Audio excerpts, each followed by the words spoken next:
I don't know any embarrassing stories about you, so I won't tell them. But she's a colleague of ours at the University of Chicago. There aren't any? Oh, that's good. That's embarrassing. No. A PhD in health economics and professor in the Department of Health Policy at the University of Chicago. So, health sciences, yes. So, thank you very much.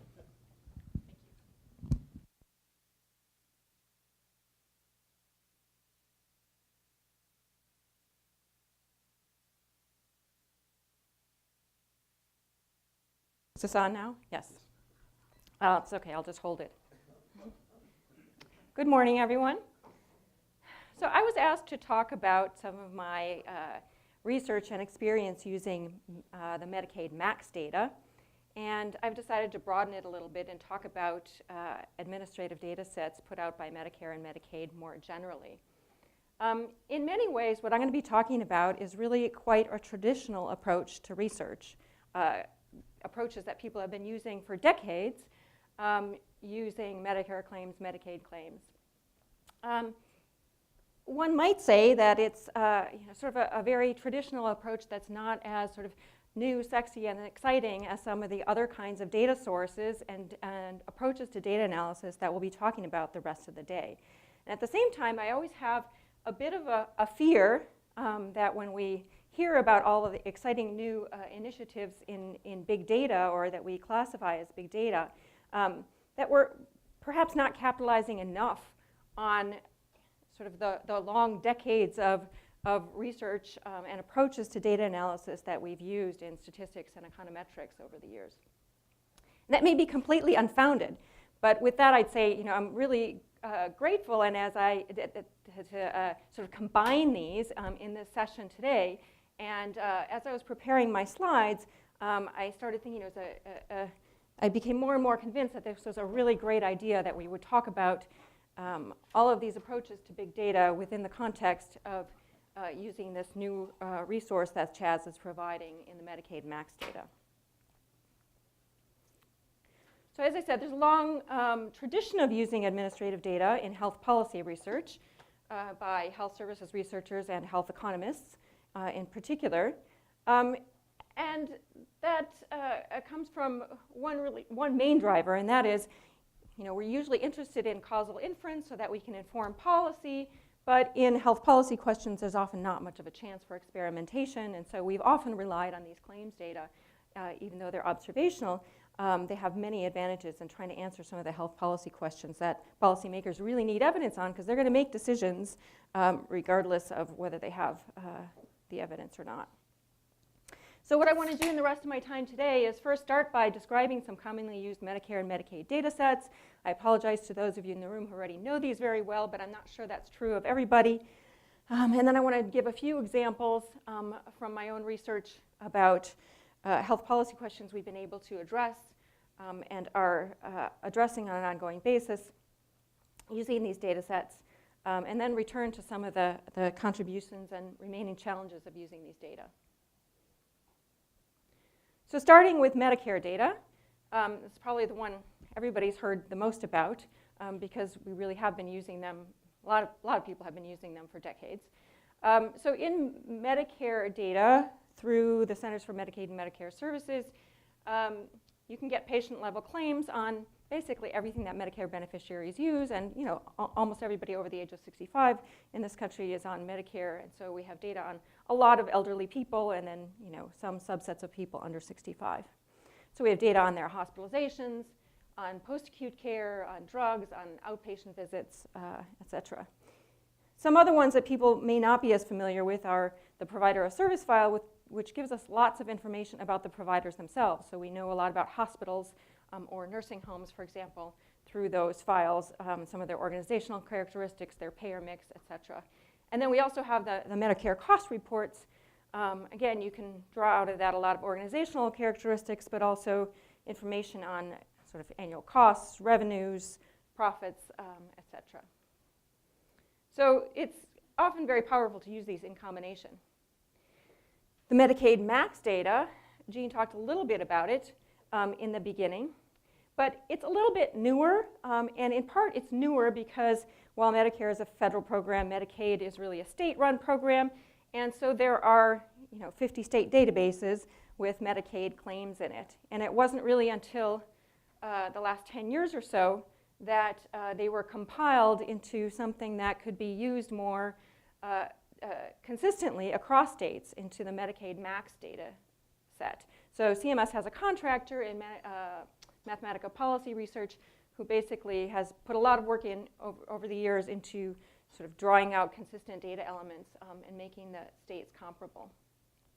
So in the MAX data, just like in the Medicare data, we have a lot of data on demographics, age, sex, race, et cetera. We also have information about their Medicaid enrollment, managed care, diagnoses, procedures, payments, et cetera. So we do have a lot of information about what care they're getting. Obviously, it's because they have to submit a claim to get, the provider has to submit a claim to get paid. We're missing, just like in Medicare data, some of the more relevant clinical detail, perhaps. So we don't have, lab values. We have to sort of infer the diagnoses from reasons for admission or reasons for procedures. What's person summary? So the MAX data are divided into these several different components. In the Medicare data, you have to get this all from different files, right? The MAX data, in the person summary, that's where you get all the age, sex, race, the demographics. You also get why they're on Medicaid, how they qualified, all of that kind of stuff, and whether they're on managed care. So this is sort of the equivalent to what the denominator file that you have in Medicare data, right? Which talks about the actual beneficiaries, and then these are sets of all of their claims. So the data that we're getting through CHAS is now the 2011 data. There's a big lag in these data, which is one of the problems. But it takes a while to go through this whole compilation process. And then one that many of you may not know about, but one that I use often, are these assessment data sets. And so one that I use constantly is called the Nursing Home Minimum Data Set. This comes out of long-standing concerns about quality of care in the nursing home industry. And because of those quality concerns, it's one of the most heavily regulated industries of any industry in the country. And basically, every patient that enters a nursing home, whether for post-acute care or for long-term care, and regardless of payer source, so this is not just for, actually not just for Medicare and Medicaid, but also privately paying patients, all of them get assessed upon admission, and then on a regular basis thereafter. And the time frame for these assessments vary depending on the type of patient, but so for the post-acute guys, they're assessed upon admission, but then again at 14 days, and then again at 30 days. The long stayers in the nursing home are assessed at least quarterly, and when there's a significant change in their condition. These are incredibly rich data. So we know about these people, their prior occupation, their prior zip code. We also know details of their functional status, cognitive status, their sleep patterns, their diagnoses, their pain status, continence,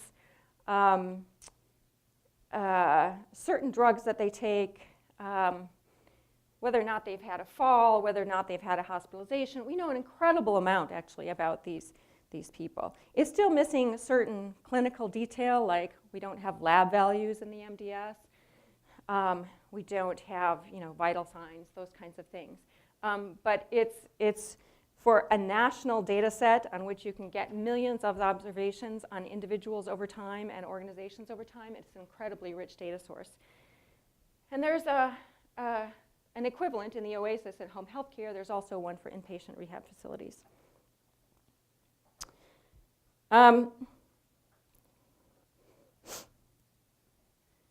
So some of these are kind of obvious. What?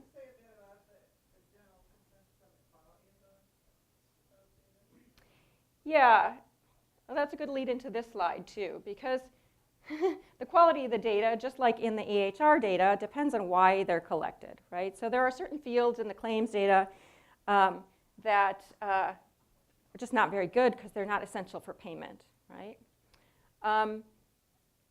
Clearly, the ones that are used for payment you're going to find don't have as many missing values and that are generally more reliable. There are others that are not so great. The MDS data, the nursing home MDS data, are used for payment. So nursing homes have a similar system to what hospitals have. They have sort of these resource utilization groups. It's sort of like a DRG system. And those data feed directly into classifying residents into case mix categories. So they're used for payment, but they're also used for quality measurement that's reported on the web, on Nursing Home Compare. They're also used for care planning, right? So they have a lot of different uses. And the MDS data, people always quibble about certain fields, and some are better than others, but in general, the MDS data are pretty reliable.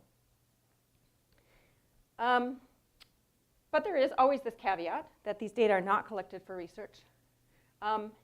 Also, they're great because they're national, or mostly national, but there are some exclusions and some ways in which they may not be representative. Obviously, if you're interested in elderly people, the Medicare data are quite representative, but they do exclude the managed care guys, which is more and more of a problem. The MAX data, you can actually get data, encounter data on the managed care beneficiaries.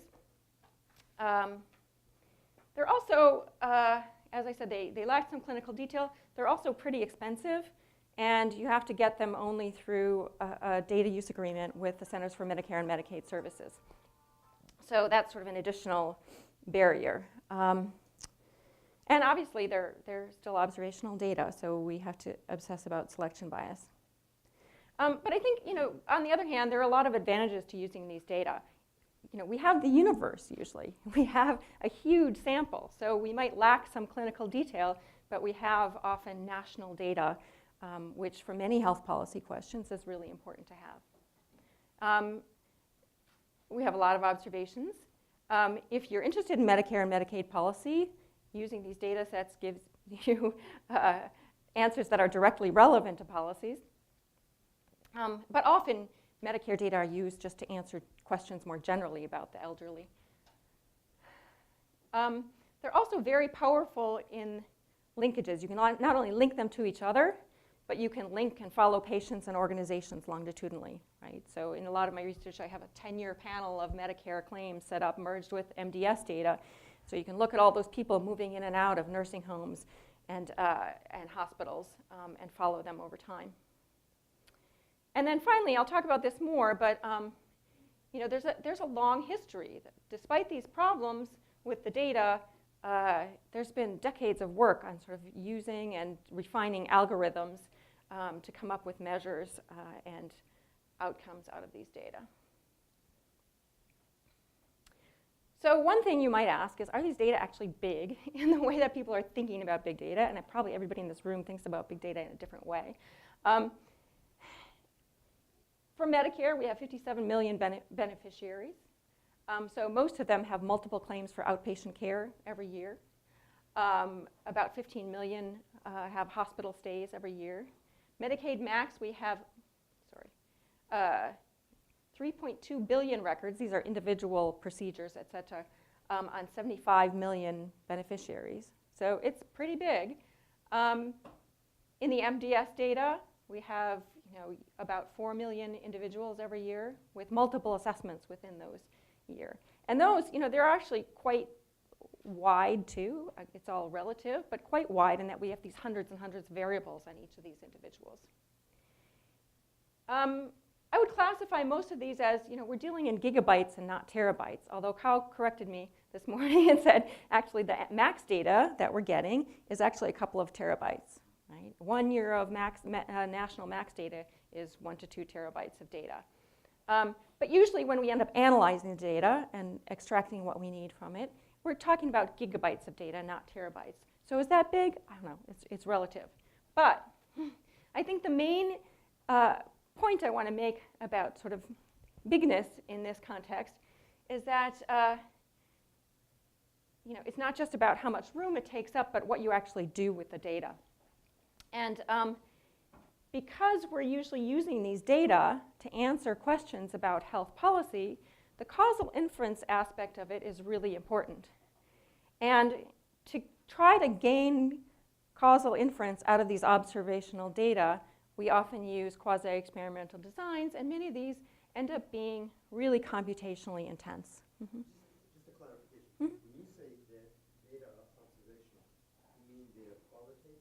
What do you mean by that? No, I'm sorry. I just mean they're not experimental, right? They are data that were collected for a different purpose. We don't have any randomized groups. It's subject to selection bias, right? So just not experimental data.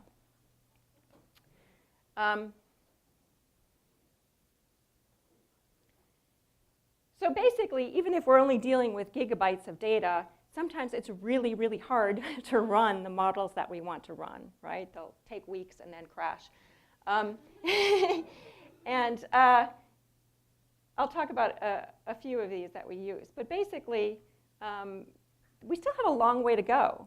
So if we know from sort of statistical principles what we'd like to do with the data, often running those ideal models on the universe of claims in the population that we want is often just not feasible, and we take shortcuts. We do things like take a random sample, which kind of negates the advantage of having this universe of data, or we run linear models when we know that might not be the best way to actually reflect the distribution of the data.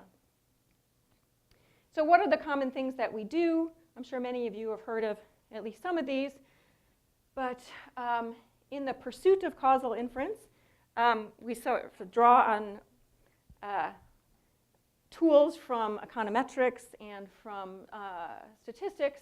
We often use just longitudinal data, looking at changes over time, looking at within person or within organization changes over time. We use often what we call difference-in-differences models, where we basically find a natural experiment in the data. So some states implemented a policy and some states didn't. So we use the states, if we can find some that are similar in important ways. We use the states that didn't implement the policies as a control group and implement a sort of pre-post with control, trying to mimic an experimental situation. Propensity scores came out of the statistics literature. Economists have never really quite bought into it. But basically the idea there is to estimate the probability of treatment and then use that estimated probability of treatment instead of actual treatment to control to compare more comparable people. So you set up sort of treatment and control groups that are comparable in their propensity for treatment. The drawback there is that you can't really know whether you've sort of balanced these groups on the unobservables, which is why economists don't like that model. On the other hand, instrumental variables kind of comes out of a long tradition in labor economics, where you kind of pseudo-randomize by finding some instrument, a separate predictor of treatment that's not correlated with the outcome that you're interested in modeling. And that can really give you, under the assumptions of actually having a good instrument and convincing people that you do, under the assumptions of having a good instrument, that can actually give you a causal effect out of observational data. And then there are regression discontinuity designs.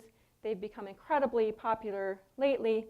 But the idea here is that if you have a treatment assignment variable that's continuous, but there's a sort of sharp break at some point where some group gets treated and another doesn't, under certain conditions, right around that sharp break, you can consider people as good as randomized. So an example might be, if you have a underweight variable for preterm birth that's set at 1,500 grams or something like that, low birth weight cutoff. The kids that end up being born under 1,500 grams may end up getting extra services because they're classified into that category. Those just over 1,500 grams may not get those extra services. Right around that cutoff, you might see this sharp discontinuity that you can use for causal inference. So using these kinds of models, and often in combination with each other, right? So you might use instrumental variables in a longitudinal sense, or combine propensity scores with a difference-in-difference model, can be really computationally intensive. And so, for example, if you're doing longitudinal model with instrumental variables, and you have to bootstrap your standard errors across several parts of the equation, you end up with a very computationally intensive estimation that often just doesn't run. So it's sort of big in that sense, even if you differ in whether the actual raw data are big. Okay, so I'm going to go through a few examples of what one can do with these data, 3 of them in particular. The first one is the effective integration between hospitals and post-acute care providers on patient outcomes. So the background here, this is a working paper of ours, but the background here is that everybody's interested these days in more care coordination, right? There's a lot of talk about this in the Affordable Care Act. It seems like it's sort of fairly obvious, right? That all this fragmentation across systems, hospitals not talking to the nursing home when they discharge people, that all of this fragmentation is probably bad for patient care and we need more care coordination. So it seems obvious, right? But does that actual organizational coordination actually lead to better outcomes? Nobody really knows. We're just kind of assuming it's true. And the second part of that is economists would say, well, we know what that is. That's integration, vertical integration, right? And vertical integration not only might increase care coordination across settings, but there's also these anti-competitive effects, right? So all of a sudden you're colluding with another organization. And so the evidence on the patient outcomes and also on costs is really sparse. So that's the gap we are trying to fill.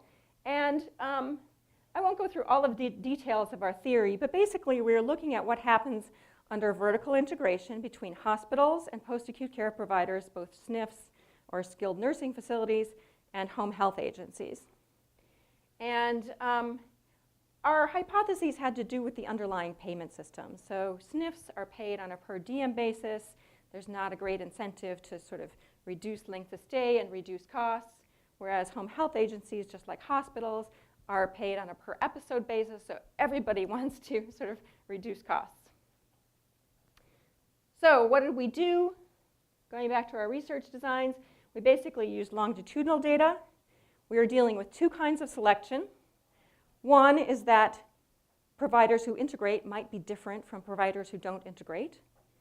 And so we want to deal with that kind of selection. And what we do there is use changes over time, basically. We're not looking just at the cross-sectional correlation, but we're looking at providers who decided to integrate or unintegrate. And then there's the patient selection. So patients may differentially select into more integrated or less integrated providers. And so for that, we're going to use instrumental variables approach. And our instrument is differential distance, a very common one used. Basically, we're looking at how far a patient lives from an integrated hospital PAC pair versus a non-integrated hospital PAC pair. So the data we use draw from several that I talked about. Medicare claims to look at all the hospital discharges. And then we also use the nursing home, the SNF claims, and the home health claims to see where people go and when they get readmitted, and to calculate the Medicare costs. And then we draw, the hospital and SNF and HHA information from these provider level data sets, and merge those all together over time. And just to note, on our study sample, we end up with about 5 million hospital SNF pairs that could be integrated or not integrated, and about 2.7 million hospital home health pairs. But just thinking about these 5 million pairs, we have 109 hospital SNF pairs, and to do this sort of within analysis over time, basically we're including a fixed effect for every hospital SNF pair, which you might think of as the computational equivalent of including 109,000 site dummies on your right-hand side, right? I mean, that's not actually the way it gets computed. But this is what makes it computationally intensive. And as I said, we use this differential distance. It's a very common instrument So I won't go into it right now, but it's highly predictive of whether or not people go to an integrated SNF, and yet it shouldn't be correlated with their readmissions or Medicare costs. And basically what we find here is that between hospitals and skilled nursing facilities, being vertically integrated, being formally joined, leads to a 0.5 percentage point reduction in hospital readmissions within 60 days.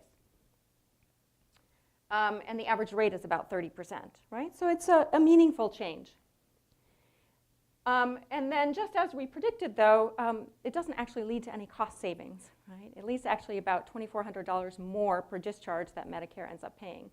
Why? Because in the effort to decrease readmissions, basically, these integrated systems can take advantage of the per diem payment in skilled nursing facilities and just lengthen that length of stay, even if they get discharged from the hospital earlier. We did not. So I want to follow up Jean's question earlier. So you have a 0.5% change. Mm-hmm. What's your criterion for deciding whether that's significant? And what's the noise level? Well, in this case, we were just looking at sort of standard significance levels. Obviously, we have tons of data, and so this is significant. When we're looking at the whole readmissions picture over there, I mean, everybody's obsessed with readmissions right now, right? I think that most clinicians, and some of my collaborators on this are clinicians, would say that a 0.5 percentage point change on a basis of about 30% is actually clinically meaningful, that a 0.5 percentage point change in readmissions would be a good thing, right? But you could argue with me. I mean, I'm not the clinician, and so one might say this is really small and not meaningful, right? But I think it probably is.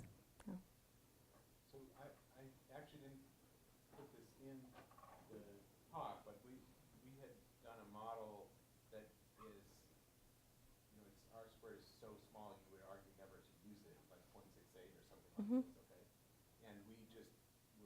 Running that, calculating readmissions for a while, tried a bunch of interventions, and couldn't improve it at all until we just started messaging the primary care doctor, patients going to leave the hospital and they fit in our high risk of readmission category, and we just wanted to let you know.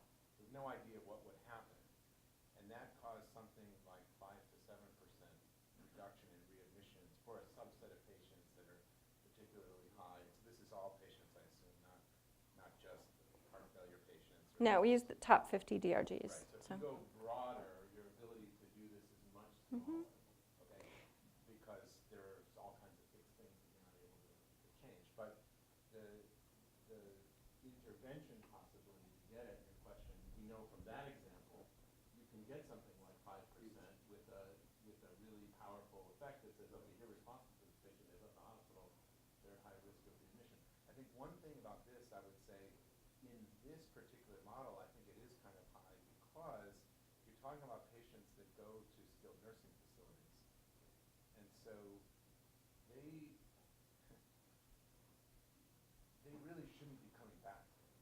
Right? Yeah, you think that's why they're going there. They really shouldn't be coming back. They're not, the broader ones, the ones that we're affecting, are 1% at home. Right? And so they're much more risk of coming back because they're not in some model care environment. So any impact you can make in this is really big, but I think it shows that it's a really great demonstration of the agents of driving cost in the system, that here the vertical integration just is an advantage of taking more money from doing exactly the same thing. You just adjust the time when you're in the hospital versus in the certain nursing home. Sure. And if the payment was the other way, the hospitalizations would be longer and the Sure. Sure. No doubt about it.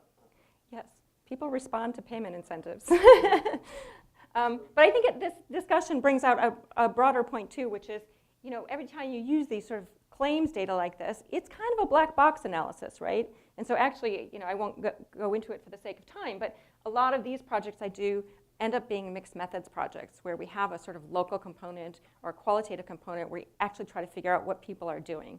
and actually talk to people, which we economists don't like to do normally, but I'm finding it more and more useful to sort of get the story, at least on a local level, of what's going on behind these numbers. Is your X variable here within subject or between subject? It's within hospital SNF pair. In hospital, your unit of analysis is that pair, so Oh no, our unit of analysis is the patient level outcome of admission or the charges per discharge. But our predictor variable is integration measured at the hospital SNF level. it's not changing within individuals, so how are you fitting a fixed effect on? It's changing within organization over time. That's all. The fixed effect is the organization. Our fixed effect is the hospital SNF pair. Yeah, yeah, So that's why you have 109,000 and that's exactly. why the trouble doing the condition. I know you're going to tell me that it should be a random effect, but we're not going to have that discussion right now.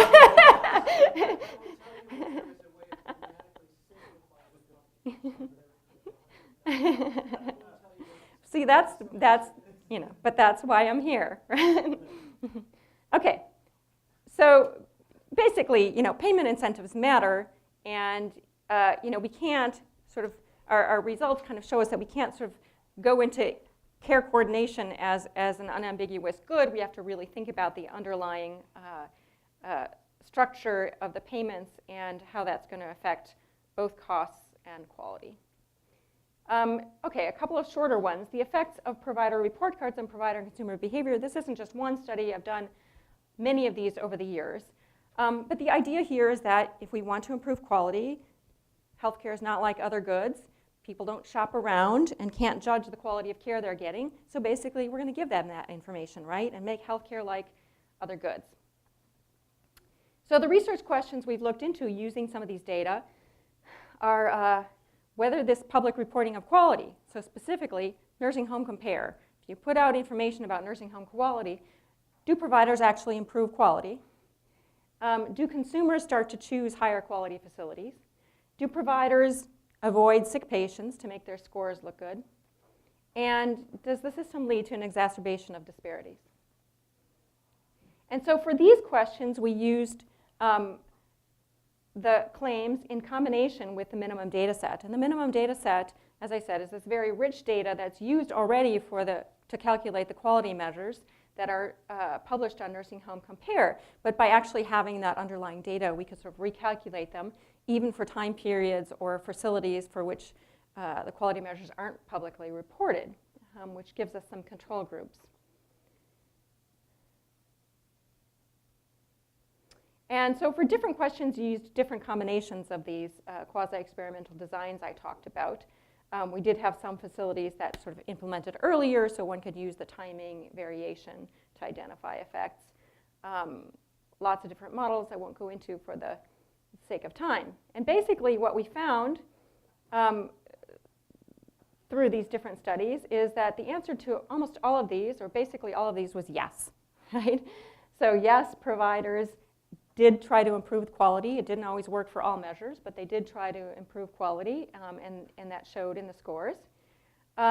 Consumer choice of higher quality providers increased a little, very modestly, but we did see movement. Yes, providers did try to avoid sick patients. In particular, SNFs would sort of accept patients and then re-hospitalize them when they were at risk of making their scores look bad.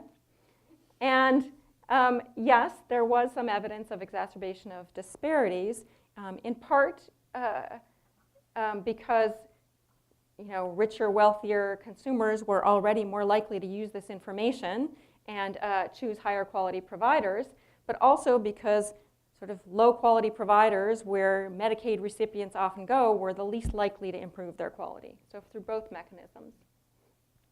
But we were able to do this because of this rich MDS data linked to the Medicare claims. And then the third example gets at the MAX data. And the background here is about Medicaid home and community-based care, some really significant policy questions that we've been pursuing over the years. The premise here is that state Medicaid systems used to pay almost exclusively for nursing homes. So most of their money for long-term care was going to nursing homes, And over time, there's been more and more going to home and community-based services, right? Home care, some assisted living, adult daycare, foster care, those kinds of things. And they're doing that because it's supposed to be preferred, which makes some sense, right? Nobody wants to go to a nursing home. But also because Medicaid can save a lot of money by doing this, right? Home is a much less resource-intensive setting. But we don't know, so all of these states are shifting their funding to home and community-based care, but we know amazingly little about what that does for care recipients, or I'll add for their families, which is another area we're studying, but not with these claims. And so we really wanted to know who are these recipients and what are the implications of this shift in funding and this shift in care setting. And so part of the original descriptive data was published in Health Affairs, and this was in conjunction with some people at AHRQ. They were actually mandated by Congress to start to study some of this. And so we are looking at one outcome, which is potentially avoidable hospital admissions. We combined the MAX data with Medicare claims. So for the Medicaid-only people, you could get all the hospitalization data out of MAX. And for the Medicare claims, you'd get the hospitalization data for the dually eligible. And then I'll talk a little bit about the algorithms. The algorithms to define the home and community-based care population were actually quite complex too, because there's no data field in here that just says they're getting, they're a home and community-based care person. So this is just an example of what one has to do to these claims data sometimes to get at a fairly simple concept of, is this person getting this kind of care or not?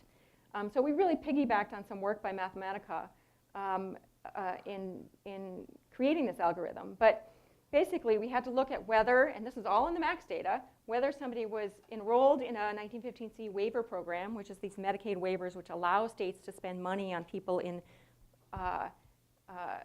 alternative settings, or even if they weren't enrolled, if they had some evidence of service use, because there's some data messiness there, service use in a waiver program, or whether they used, even through the state plan, any of these services that we counted as home and community-based care. And basically what we found, and I want to show this less for the results and more for what we can get out of MAX, we were able to calculate potentially avoidable hospitalization indicators for all of these different kinds of conditions, right? Diabetes, asthma, COPD. And basically what we found, you can see it better here, this is their composites, that these home and community-based care folks are really sick. So we think of the Medicaid population as not being particularly healthy, but their avoidable hospitalization rates are much smaller. Even if you just think about the dually eligible, those who are in both Medicare and Medicaid in general, their hospitalization rates are much lower than the home and community-based care population. So we've just identified through this algorithm an incredibly vulnerable part of our healthcare system or our population in general, even relative to the rest of Medicaid. So what's the explanation? The sick people are being sent to Not necessarily. No, just that, one of our goals was to figure out who these people are, right? And it turns out they're a very sick population, right? And yes, they're being sent to the community even though they're very sick. I think that question about whether that's actually connected is still something we're trying to answer. And so just in terms of describing these guys, what we figured out is that there are at least a few million of them. And then across states, there's a tremendous amount of variation in who's actually in the home and community-based care population. And then really interestingly, we think of people receiving long-term care as like old and frail, right? That's usually the population we think about. But really, in this home and community-based care population in Medicaid, only 44% of them are over the age of 65, right? A lot of it is intellectual and developmental disabilities, serious mental illness, and then sort of a big random category of people with who are under 65 but have some sort of disability, a traumatic brain injury or HIV/AIDS or something else that qualifies them for Medicaid. And then interestingly, in the descriptive data that we published in Health Affairs, we found that there are some really interesting associations with state policy. So basically, states that had much more generous home and community-based care policies had lower avoidable hospitalization rates. Could be totally subject to selection bias, right? Because the more generous states might just be serving a broader population that's healthier. And so our next steps, part of which I'm pursuing in some grant proposals with Harold and with Dan Broader and some others, is to look at that more rigorously using variation in state policies over time to try to identify these effects. So in my last minute or so, I want to digress for a second and just say there are some practical challenges to using these data other than the sort of disadvantages we already talked about. So there was the estimation feasibility and speed, but there's this issue which maybe today we'll do a little bit to solve. But many of us on this campus use Medicare claims, right? I don't know how many of us have separately purchased these data from CMS. I mean, I probably have $100,000 worth of data that I bought from CMS through grants. And you know, we don't do a very good job of reusing the data and figuring out who has what. There were some efforts in that direction, but I feel like they've sort of stalled. And obviously, there's the practical difficulties of always having to be subject to CMS on this. Yeah, no, I agree completely. And actually, it's a nice lead into my last slide, too. But I agree completely. I am thrilled that Chaz has decided to sort of serve as the coordinating center for the MAX data. But I feel like that's a piece of it, right? I think we have a lot more to do on other data sets and infrastructure in general.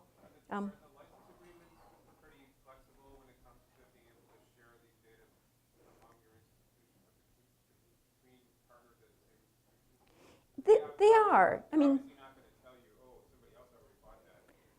right. I mean, generally you can reuse for $2,000 or free if you actually buy some new data as well.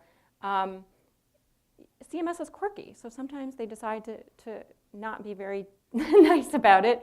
And but most of the time, I think Cow just went through the whole process of getting a DUA approved that actually is pretty flexible about many of us using the MAX data. And so I think it's possible. So I just want to end on a couple of points, sort of coming back to what I was saying in the beginning. I think this kind of research that people have been doing for decades using administrative data sets really has something to contribute to this conversation about big data and news data sources and data and approaches to data analysis. And I think specifically a couple of things. You know, one, there's a long history of, as Harold was just alluding to, like coming up with all of these algorithms to create certain kinds of measures or to validate certain kinds of outcomes. And we certainly want to capitalize on the work that's already been done in some of those. It could actually be applicable to, let's say, to analyzing some of the EHR data that we're now getting. And then, as I think I made clear, you know, a lot of this research really focuses on one sort of theory and hypothesis-driven research, and really sort of is obsessive about causal inference, and that's, you know, why some of the data is difficult to deal with. So I guess I would use this to ask two questions as we move forward into all kinds of new data sources and data analysis approaches. And one is, you know, what is the role of theory? We talk a lot about predictive modeling out of some of these new sources, but you know, what is the role of theory? Should we have hypotheses going in, or are we just looking for patterns in the data? You know, if it's predictive modeling, is the patterns in the data and the associations enough? And similarly, you know, what is the role of causal inference? Do we believe the patterns in the data if we're not really sure they're causal and we don't know what the underlying mechanisms are? So I'll leave it at that.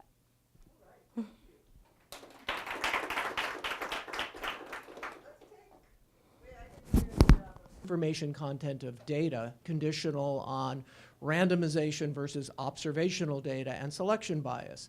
And the result that he found was, imagine that you have a 50% sample of everybody in the United States, and the selection effect is really minor. It's 5%, the quality of the data. There's a small bias, 5%.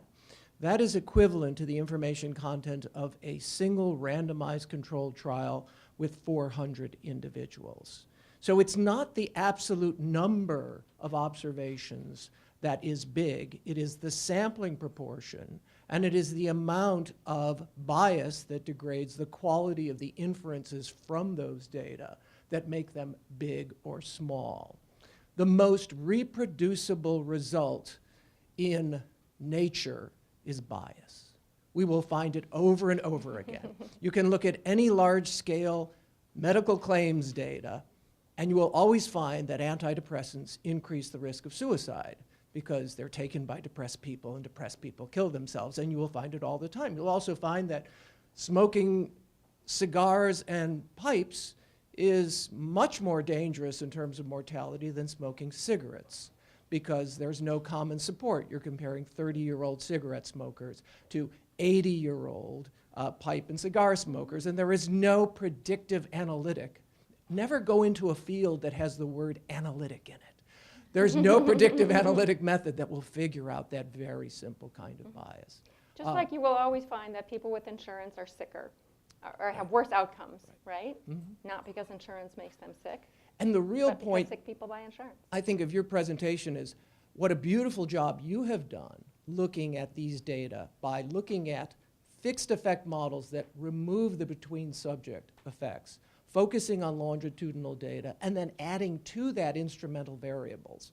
You are at the 99.999 percentage point of people who analyzed big data and often don't even realize that they're observational data. Any idiot can analyze a randomized clinical trial. You have to be very smart to analyze observational data, and I think that's a missing link in this entire area. That's I'm sorry. This is why I hate big data.